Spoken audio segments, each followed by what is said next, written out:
Primeiro livro de Samuel, capítulo 11. Saul vai ter a sua primeira experiência em uma batalha, quando os amonitas, que eram os descendentes da filha mais nova de Ló, uma nação inimiga de Israel, eles se levantaram contra o povo de Deus e Saul então se posiciona e percebe que é hora de iniciar o seu reinado. Ele reúne todos os guerreiros de Judá, Benjamim, luta contra eles e ele teve uma vitória tão grande que o povo passou a admirá-lo a ponto de renovar sua autoridade como rei.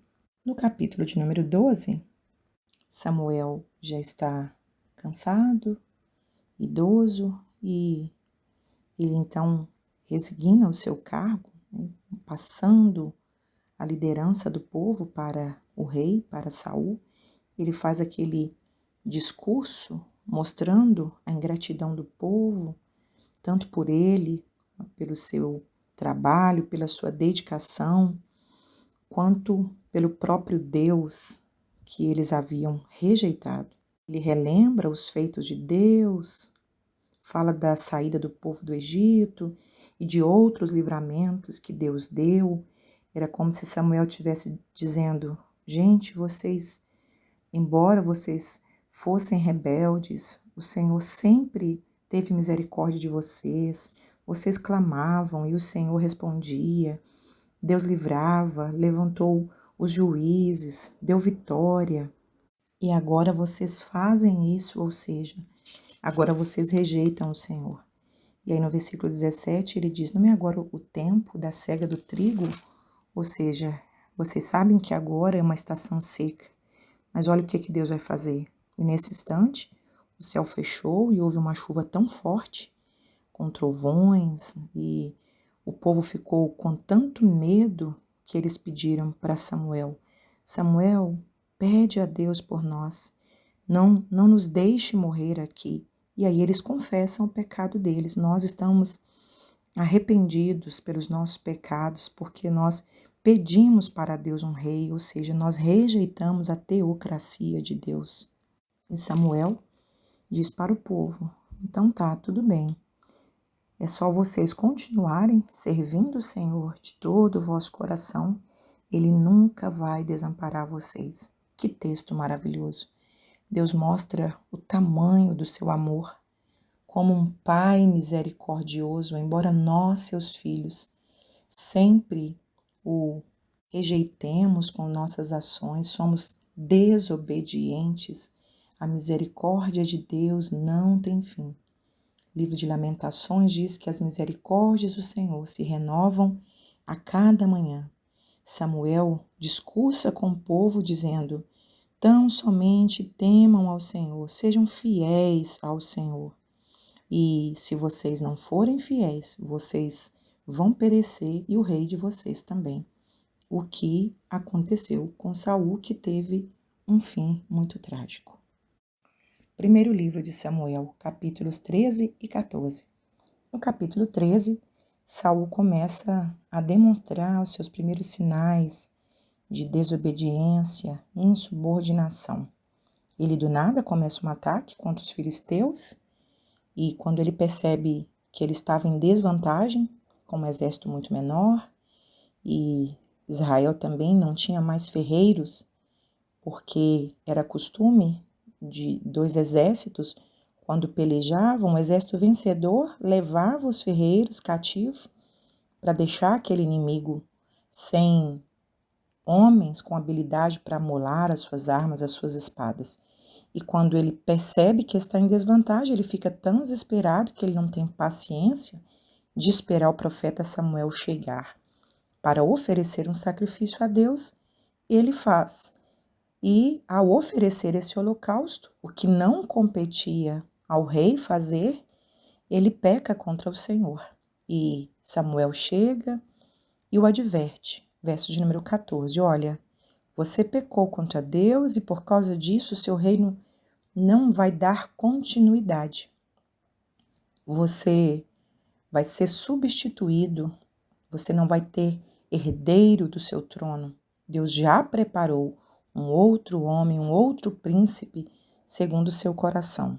Diferente de Saul, seu filho Jonathan, ele é um guerreiro de fé. Capítulo 14 mostra que Jonathan, ele confiava no Senhor.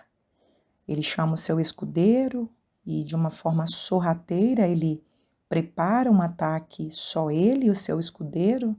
No verso 6 ele diz: vamos atacar a guarnição dos filisteus, desses incircuncisos. Em outras palavras, ele estava dizendo assim: eles não têm aliança com Deus, nós temos. Eles não têm o Senhor dos exércitos, nós temos. Porventura, o Senhor não vai nos ajudar? Há algum impedimento para o Senhor? O ato de fé e de coragem de Jonathan foi tão louvável que o próprio Deus interviu. Verso de número 15 diz que houve uma espécie de um terremoto, a terra começou a estremecer, os filisteus ficaram tão atordoados que eles mesmos sacaram suas espadas e começaram a matar uns aos outros.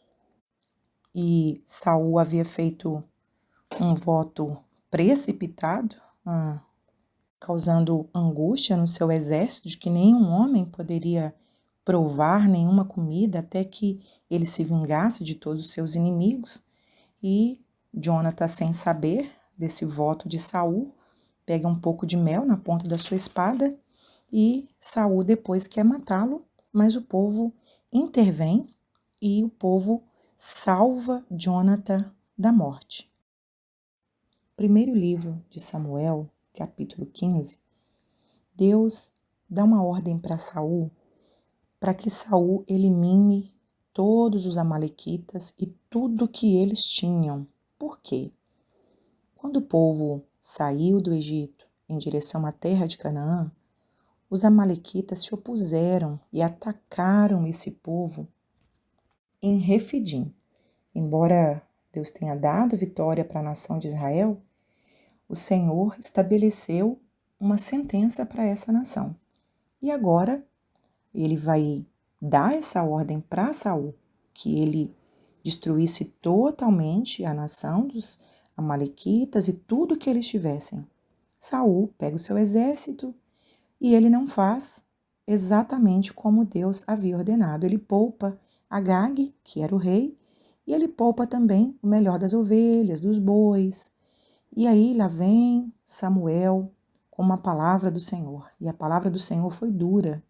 Deus disse: eu me arrependo de haver constituído Saul como rei.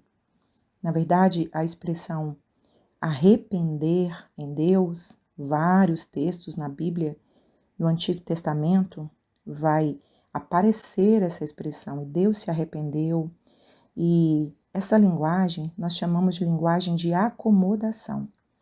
É uma figura de linguagem que nós chamamos de antropopatismo, que é colocar sentimentos humanos em Deus para que nós, seres humanos, possamos entender melhor os sentimentos de Deus.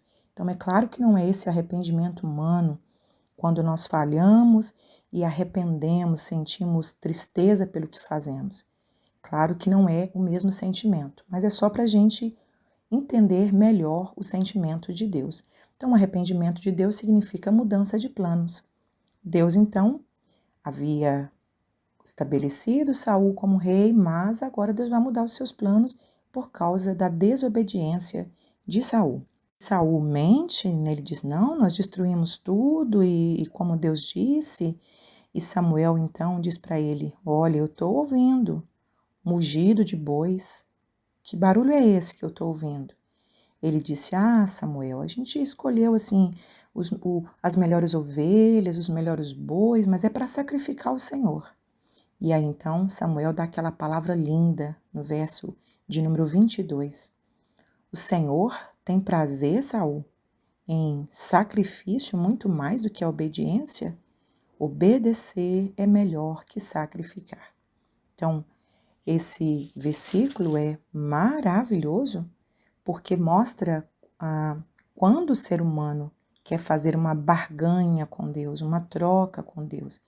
Ele prefere, por exemplo, no carnaval, ele prefere prostituir, beber bebidas alcoólicas, pecar contra Deus e, depois do carnaval, ele oferecer sacrifício para aplacar a ira de Deus.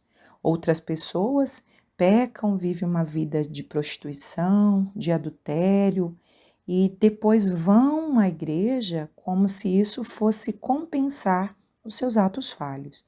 Então Deus está dizendo aqui, entre o sacrifício, os sacrilégios e a obediência, eu prefiro que não haja sacrilégios, que não haja sacrifícios, mas que haja obediência. A prioridade de Deus é a nossa obediência. E isso ele vai repetir durante todo o livro de Deuteronômio. A palavra obediência, obediência. Esse é o querer de Deus. Então, Samuel dirige as palavras do Senhor para Saul, de que Deus o estava rejeitando, no verso 23, assim como você rejeitou as palavras do Senhor, ele está te rejeitando. Saul fica tão desesperado que agarra a orla do manto de Samuel e no verso 28 Samuel disse, olha, o Senhor está rasgando o seu reino diante de ti.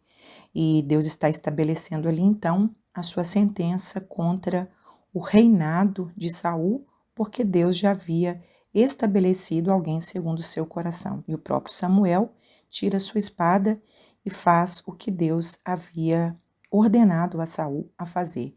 Ele então mata Agag para que a palavra do Senhor, a ordem do Senhor fosse obedecida.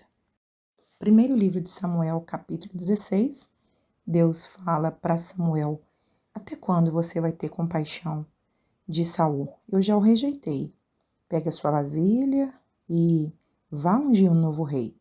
Deus dá diretrizes e Samuel então vai à casa de Jessé, o belemita, e com medo de que Saul fique sabendo disso, porque poderia parecer uma rebelião, uma traição, Deus então diz que você foi oferecer um sacrifício a mim.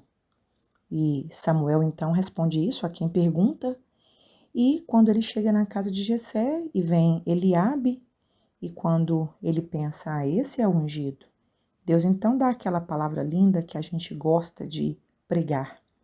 Não te atentes para a aparência, Samuel, nem para a altura, nem para a beleza. O Senhor não vê como o homem vê. Deus estava dizendo que as aparências enganam. Embora Eliabe, Aminadab tivesse estatura de rei, jeito de rei, aparência de rei, como tinha Saul, esses não eram os requisitos que Deus escolhia no seu líder para a nação de Israel. E ele então pergunta para Jessé, acabaram seus filhos? E aí Jessé disse, não, eu tenho um filho mais moço que está apacentando ovelhas. Essa função não era uma função muito agradável e nem muito desejável, porque um pastor de ovelhas, ele ficava fora de casa, dormia mal, às vezes no campo, correndo perigo, almoçava fora de casa, levava o seu rebanho para uma pastagem. Então, enquanto houvesse pasto ali, ele ficava por ali, depois ele se deslocava procurando outros pastos.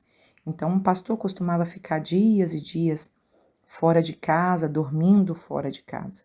E ele diz, manda chamar o rapaz, porque nós não vamos assentar à mesa até que ele chegue.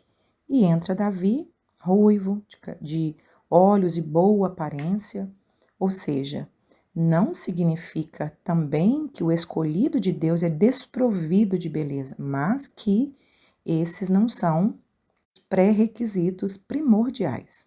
E quando Samuel então unge Davi na frente de todos os seus irmãos, o Espírito do Senhor se apossou dele.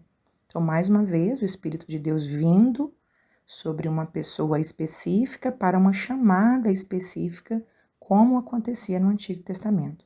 E, já que o Espírito veio sobre ele como novo rei, o Espírito então sai de Saul. Saul foi rejeitado e o Espírito Santo sai de Saul. E Deus então permite, como um tratamento, como uma punição, que um espírito maligno passe a atormentar Saul. Algumas pessoas têm dificuldade em entender porque o texto diz um espírito maligno da parte do Senhor. A tradução melhor seria autorizado por Deus ou como consequência da punição de Deus para Saul. E então trouxeram Davi, que era um instrumentista, né? Foram buscar alguém que tocasse uma harpa para acalmar e expulsar aquele espírito mau. E Davi vem então morar no palácio com o rei. O rei gosta de Davi. Davi, ele era forte, valente, sisudo nas palavras. E o texto diz que toda vez que o espírito maligno vinha sobre Saul, Davi tocava sua harpa e dedilhava, e o espírito mau se retirava. Aprendemos aqui que há poder num louvor ungido. Satanás odeia quando nós, súditos do reino, servos de Deus, o adoramos e prestamos culto a ele.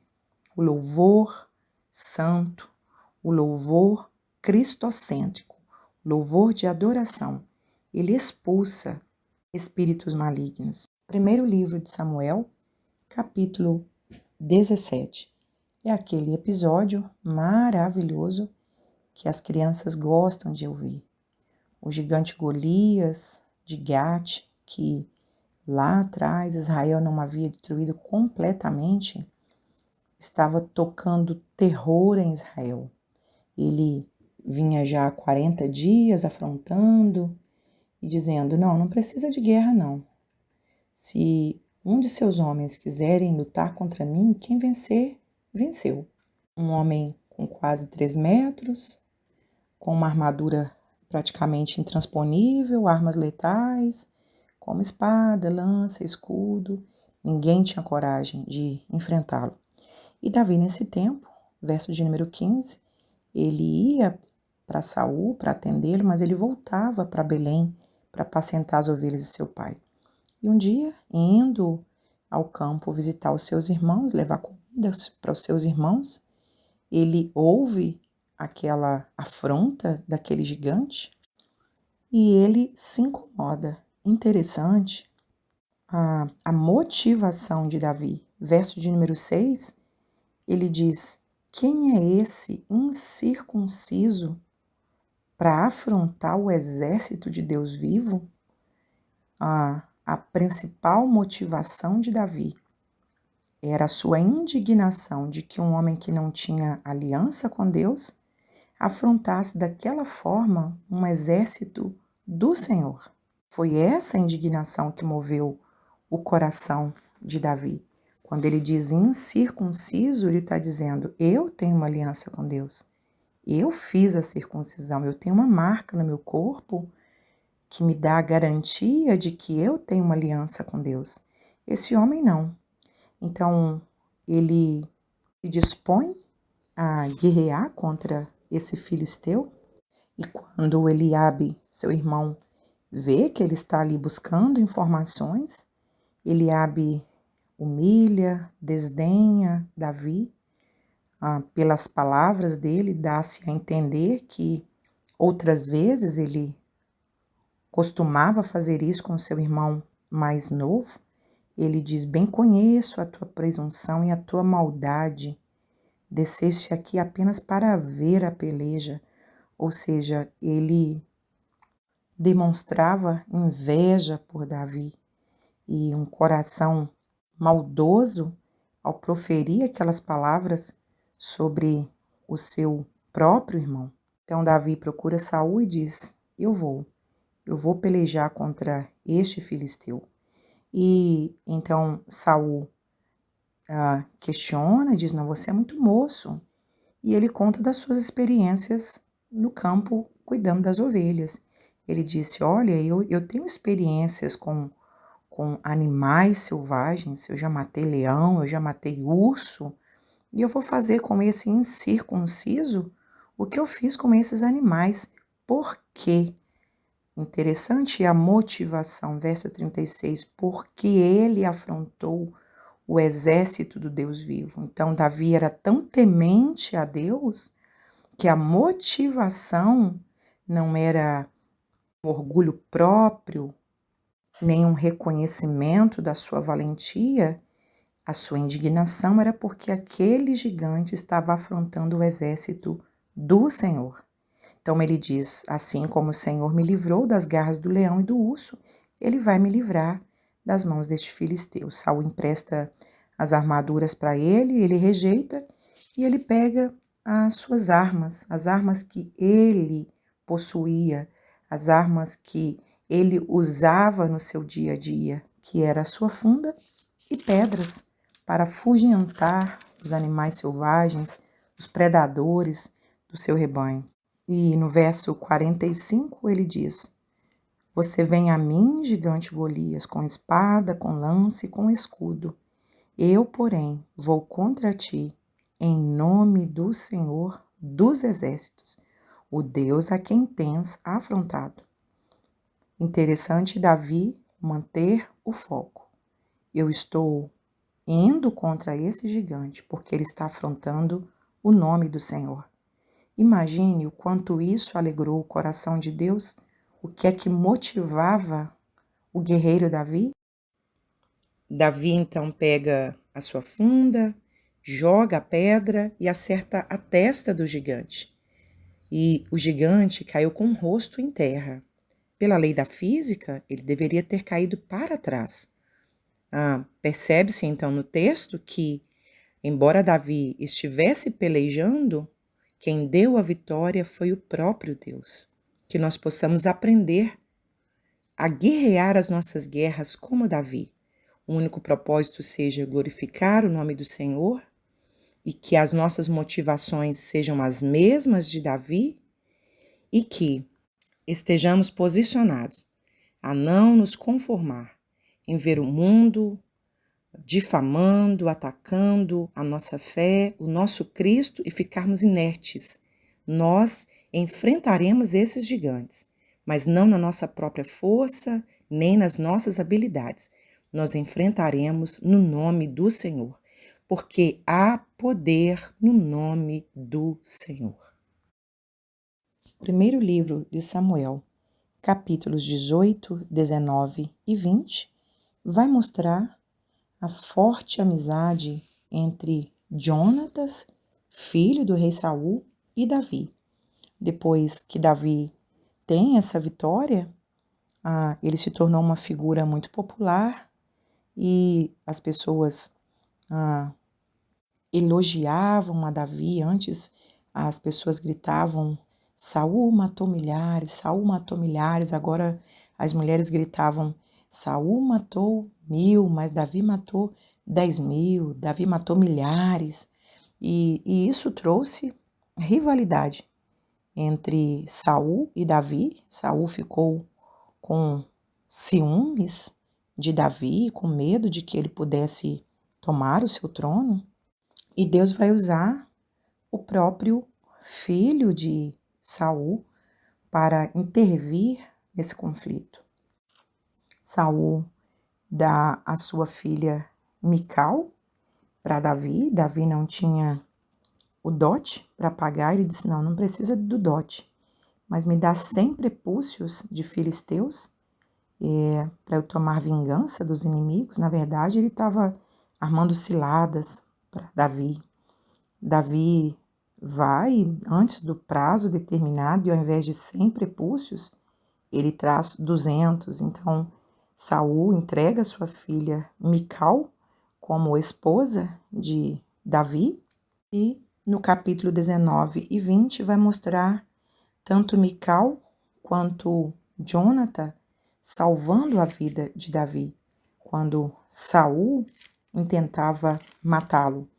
Davi fugiu e foi se encontrar com Samuel, ficou escondido na casa dos profetas. E no capítulo 20, Jonatas faz uma aliança com Davi e nessa aliança ele mostra o tamanho do seu amor e o quanto ele via o plano de Deus sobre a vida de Davi, e eles fazem uma aliança quando Davi não comparece à festa de lua nova. Ele diz: ó, seu pai vai perceber minha ausência e aí você depois me conta qual foi a reação. Você diz que eu te pedi para eu ir a Belém para oferecer uma festa ao Senhor junto com minha família, e depois você me conta qual foi a reação do seu pai. E eles então fazem um plano ali de que isso seja contado em forma de código, né? Ele vai para o campo jogar flecha, Davi está escondido atrás de uma rocha, e ele disse: olha, se eu falar para o meu auxiliar, corre, pega a flecha, ela está antes de você, é porque você pode vir, porque está tudo bem. Mas se eu disser para o meu auxiliar, pega a flecha, ela caiu depois de você, significa que é para você fugir. E assim aconteceu, e Davi então chora, os dois se abraçam, beijam e mostram ali o afeto que tinha um pelo outro. Aqui, os ativistas do movimento LGBT costumam usar esse texto para dizer que a Bíblia ela é homoafetiva e que o amor de Davi por Jonathan era homoafetivo, e quando na verdade não há nenhum indício nas Escrituras de que houvesse um amor eros entre eles, mas sim um amor filéu, que é um amor de irmão para irmão. E nessa aliança que eles fazem, lá na frente, depois, Davi vai abençoar um dos filhos, né, dos descendentes de Jonathan, por causa dessa aliança que eles fazem aqui.